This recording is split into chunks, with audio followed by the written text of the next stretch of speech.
안녕하십니까. 책 읽는 사제입니다. 여러분, 한덕수 총리가 이재명을 이길 수 있을까요? 이재명을 이긴다는 건 대한민국의 체제를 지킨다. 이재명에게 진다는 건 이제 중국 사회주의처럼 대한민국이 급속도로 기운다라고 하는 어떤 체제 전쟁의 2탄이다. 이렇게 볼 수 있을 것 같습니다. 저 개인적으로는 이제 한덕수 총리가 이틀 동안 최근 외신과 인터뷰하고 트럼프 대통령과 통화를 하고 또 헌법재판관 보수 후보 2명을 지명했고, 이 보수 후보 2명을 지명한 것은 장기적으로 봤을 때 이재명의 사법 리스크를 아주 크게 확대하는 그런 어떤 정치적인 셈법이 있더라고요. 그래서 민주당과 이재명이 발작을 하는 것이고, 그동안 민주당은 뭐라고 했습니까? 줄고차게 마은혁을 임명하라 라고 했는데, 마은혁만 임명하라, 우리와 다른 코드는 임명하면 안 된다라고 법까지 발의한 상태입니다. 헌법재판소의 판결을 우리가 승복한다는 게 곧 그 내용을 동의한다는 건 아니지 않습니까? 그래서 우리가 대한민국을 지키기 위한 투쟁은 지금 계속해서 진행이 되고 있는 겁니다. 이런 일환으로 헌법재판관 보수 후보 2명을 지명했다라고 하는 것은 대한민국 체제를 지킨다는 일환으로 충분히 볼 수 있는 사실인 것 같습니다. 그래서 근 이틀 3일 동안 아주 훌륭하게 국정의 안정화를 추진하고 이재명의 아킬레스건을 직접 타격하고 있는 모습을 보여주고 있습니다. 그런데 이런 한덕수 총리의 모습은 지금만 도드라지는 부분이 아니라 2년, 3년 동안 꾸준히 국회에서 반민주당, 반이재명 이렇게 열심히 투쟁하셨던 그 모습의 일환이라고 생각을 합니다. 그런데 그러면 우리가 생각할 때는 한덕수 총리 대선에 생각 있는 거 아니야? 라고 생각할 수 있어요.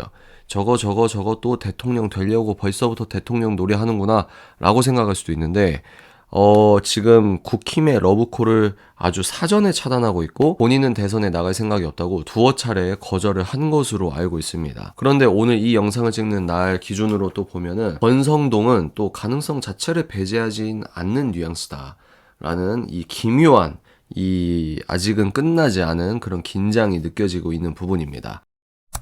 그러면 제가 왜 한덕수 총리에 대해서 계속 곱씹게 됐던 계기가 무엇이었냐면, 어느 분께서 이제 막 나라를 위해 고민을 할 거 아닙니까?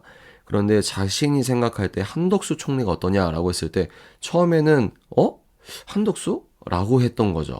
그런데 곰곰이 생각해 볼수록 나름의 근거가 탄탄하고 나름의 설득력을 갖추고, 지금 제 개인적인 생각으로는 이재명의 대항마로서 이길 수도 있는 시나리오를 갖고 있는 거의 유일한 후보가 아니겠는가 생각이 듭니다. 그렇게 생각하는 이유가 뭐냐면 아까 말씀드린 대로 첫 번째는 반 이재명, 반 민주당, 그동안 국회에서 싸웠던 모습을 충분히 보여주고 대립각을 세우며 국정 운영의 안정성을 지키기 위한 투쟁의 노력을 충분히 보여줬다. 서사가 있다는 거죠. 두 번째는 대선 후보라 함은 이미지적으로 무게감이 갖춰져 있는 것이 상당히 중요합니다. 그런데 한덕수 총리는 일단 나이가 만 75세 정도라고 알고 있는데, 지금 트럼프도 그렇고 나이에 대해서, 건강에 대해서는 그렇게 큰 문제가 안 될 것 같아요. 그런데 무게감이 있다는 거죠. 연 3일 동안, 이틀 동안 이 한덕수 총리가 결단하고 보여준 그런 이 국정 운영의 실질적인 모습을 통해서 사람들에게 안정감을 줬고 국정 운영의 능력을 충분히 보여줬다라는 생각입니다. 세 번째는 한국 사람들이 학벌 좋아하잖아요. 그런데 경기고등학교, 서울대 출신, 하버드 경제학 박사까지 했습니다. 그리고 여러분들이 인터뷰를 챙겨보셨을지 모르겠지만 75세인데 외신과 이 통역 없이 곧바로 영어로 곧잘 이렇게 인터뷰하는 거 결코 쉬운 게 아니거든요. 그러니까 엄청난 인재라고 하는 것이죠. 그 모습 자체가 국민들에게 직감적으로 보여주는 일종의 메시지의 성격이 있다. 전 그렇게 생각합니다. 그런데 이분이 또 출신도 좋습니다. 출신이 호남 출신이세요. 벌써 감이 오시는 분들이 있을 겁니다. 그리고 또 핵심적으로 이분이 유리한 게 뭐냐면 좌파와 우파 정권에서 둘 다 총리를 경험했다는 겁니다. 노무현 정부 때도 총리를 하셨고 윤석열 대통령 때도 총리를 하셨어요. 그러니까 좌파 우파에 둘 다 얽매이지 않는 어떤 실리적인 모습을 보여줄 수 있는 부분이다. 실력이 있다는 것이죠. 그리고 여섯 번째 포인트가, 이거는 이제 여러분들이 동의하지 않는 분들도 많이 있을 텐데, 계엄을 반대했죠. 그러면 우리가 지금 윤석열의 계엄의 정신을 받드는 후보가 누구냐 이러고 있는데, 계엄을 반대한 것이 무슨 소용이냐라고 하실 수 있겠지만, 대선이라 함은 우리가 좋아하는, 우리가 통과시키려고 하는 그 자격 조건 10개가 있으면 이 10개 전부 다 깨끗하게 다 통과해서 야, 너 우리 대통령 후보 될 자격 있어. 이런 게임도 뭐 머리로 생각은 할 수는 있겠지만 현실적으로 봤을 때는 우파 유튜브를 아예 태어나서 한 번도 안 본 사람들, 그리고 정치에 아예 관심이 없어서 아직도 레거시 미디어의 헤드라인과 또 댓글, 커뮤니티 댓글로만 그냥 보고 자기 삶을 살아가는 사람들이, 그런 분들이 많이 있기 때문에 이런 것들을 종합적으로 고려를 해야 된다는 거죠. 그래서 오히려 계엄을 반대했다는 것이 나머지 국민 절반을 설득할 수 있는 아주 기묘한 포인트가 될 수 있는 것이다 라는 생각을 합니다. 윤석열 대통령과 케미가 맞냐? 그것은 이미 2년, 3년 동안 윤석열 정부에서 보여준 모습이죠. 그래서 국민들 중에 윤석열도 싫고 이재명도 싫다 이런 분들 꽤 됩니다. 그런 분들에게 주요한 포인트가 될 수 있는 부분이다 라는 생각을 갖고 있습니다. 유인책이 된다는 거죠. 마지막으로는 국정 이념의 신선도가 좋다. 예를 들어 이분이 이제 탄핵을 당했다가 다시 직무를 복귀해서 대국민 담화했을 때 뭐라고 했냐면, 대한민국은 이제 좌파 우파가 아니라 오른쪽 왼쪽이 아니라 위로 가야 된다. 앞으로 가야 된다. 이게 되게 중요한, 어떤 의미에서 이분이 뭐 대선을 생각하고 한 말은 아니고 자기가 진정성을 갖고 한 말 같습니다.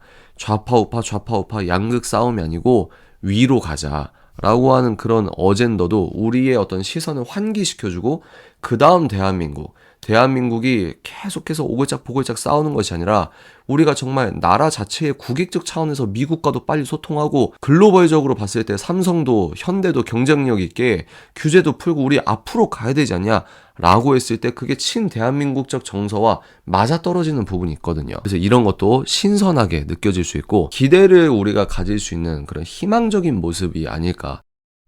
그런데 물론 이런 영상을 백날 찍어봤자 첫 번째, 본인이 권력 의지가 있어야 됩니다. 지금 시간이 별로 없습니다. 8주밖에 없기 때문에 이제 캠프도 꾸려야 되고 갖가지 준비를 엄청나게 빠른 시간 내에 해야 돼요. 물론 이제 국힘 차원에서 이 사람을 대선 후보로 정하면은 이 국힘 차원에서의 어떤 인재풀을 동원해서 몰아붙일 겁니다. 그런데도 그 엄청난 일정과 그리고 이제 자기가 대선 후보가 되면은 얼마나 말도 안 되는 일이 또 벌어지겠습니까? 그런 것들을 모두 이겨내고 내가 왜 대선 후보로 나왔는지에 대한 그 정확한 목적의식, 이거 이제 다른 표현으로 권력의지라고 할 수 있죠. 대통령이 반드시 돼야만 한다 라고 하는 그 의지가 지금 상황에선 특히나 더 강해야 되는데, 한덕수 총리가 지금 그런 모습이 안 보인다는 거죠. 근데 지금 한덕수 총리까지 탄핵을 한다, 지금 한덕수 총리 구속하라, 이런 말이 나오고 있어요. 아주 말도 안 되는 말이죠. 그런 걸 통해서 한덕수 총리가 이거 진짜 안 되겠는데 그런 결심을 아주 굳세게 굳혀야만 자기부터 흔들리지 않을 수 있다라는 생각인데, 결정적으로 본인이 안 나간다고 하잖아요. 그리고 두 번째, 본인이 나간다고 해도 윤석열 대통령의 지지를 받아야 되는 겁니다. 그래서 우리가 이제 봐야 돼요. 윤석열 대통령이 어떤 후보를 공식적으로 응원을 하는지에 따라서 이게 이길 수 있는 승률 자체가 많이 달라질 수 있다라는 생각입니다. 어떤 분들은 이 사람은 이때 저랬고 저때 저랬고 그래서 절대 안 된다, 이런 분들이 있을 수 있잖아요. 그런데 우선순위를 잘 생각해 보시라는 겁니다. 나의 우선순위는 이재명이 안 되는 것이 1순위냐, 아니면 나의 기준으로 내 기준에서 내 검증 요건에서 너 통과했어 못했어 이게 1번이냐 라고 하는 거를 생각을 해보시라는 겁니다. 윤석열 대통령께서 지키려고 했던 그 나라가 윤석열 대통령보다 중요한 거예요. 그렇기 때문에 윤석열 대통령이 중요한 거고요. 순서가 되게 중요합니다, 여러분. 그래서 우리는 윤심에 부합하는 사람을 찾아야 되지만 더욱더 본질적으로는 이재명을 이길 수 있는 사람을 찾아야 된다. 이제 7주 남았죠? 하루 지나면 이제 7주가 남은 건데 일주일이 그냥 이렇게 쑥 가버린 거예요. 그런데 지금 현 시점에서는 이재명을 이길 수 있는 후보가 뚜렷하게 보이진 않는 것 같다. 김문수 후보가 지금 여당에서 가장 큰 지지율을 갖고 있는데 본격적인 대선 가도에서 폭발적으로 지지율이 올라가느냐, 그 티핑 포인트가 있느냐, 그리고 그 티핑 포인트를 만들어낼 수 있는 사람이냐, 또는 캠프의 역량이냐, 이런 것들을 좀 입체적으로 따져봤을 때 아직은 저는 자신을 못하는 부분이 있거든요. 그래서 저도 아주 뜨거운 감자잖아요. 이 후보가 맞다, 니도 뿌락지다, 뭐 별의별 일들을 다 겪는 게 대선과 정치 아닙니까? 그런데 제가 왜 이런 영상을 찍냐면, 평소와 달리 왜 찍냐면, 첫 번째, 체제가 전복될 수 있다라고 하는 근본적인 위기감. 두 번째, 8주밖에, 이제 7주밖에 안 남았기 때문에 소위 말해 시간을 끌거나 더 신중하게 보거나 지금 이럴 때가 아니라는 겁니다. 이런 영상을 찍는 자체가 뜨거운 감자를 그냥 맨손으로 그냥 붙잡고 있는 꼴이지만 조심스럽게 방구석에서 저 개인적인 생각을 찍어 올리게 됩니다.